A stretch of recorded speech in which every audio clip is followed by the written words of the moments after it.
Retour aux urnes après la démission d'Anne Grignon de son siège à l'Assemblée nationale. Les électeurs de la 2e circonscription ont dû voter. Sans grande surprise, Jean-Noël Barrot l'emporte aux élections législatives partielles devant Maïté Karif-Bédouani de la NUPES.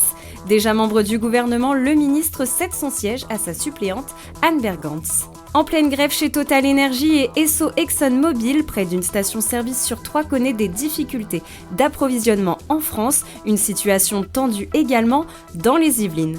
Situation compliquée aussi dans tous les services pédiatriques, en cause une forte propagation de bronchiolite chez les enfants.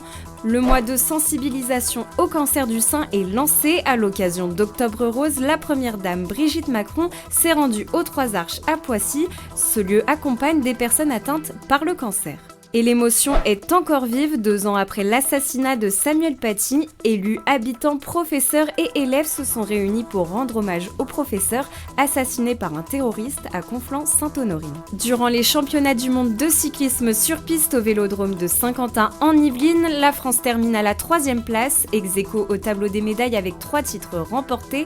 À 23 ans, l'Yvelinoise Mathilde Gros remporte son premier titre mondial à domicile, l'occasion de se tester avant Paris 2024.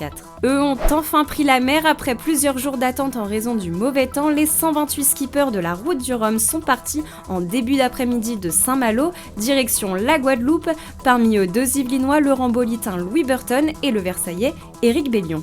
Dans l'actualité également, décembre marqué par une cyberattaque d'envergure visant l'hôpital André Mignot au Chênay-Rocancourt. Une cellule de crise a été ouverte. Après l'effroi, l'heure était à l'union et à l'apaisement. Plus de 1000 personnes réunies en la mémoire de Djibril, ce jeune de 14 ans tué dans une rixe à Coignères. La marche blanche s'est déroulée entre le gymnase du Moulin à Vent, lieu du drame, et la commune de Morpas, d'où était originaire l'adolescent. Le département revêt son manteau blanc, placé en vigilance orange neige et verglas par Météo France. Environ 5 cm de neige sont attendus.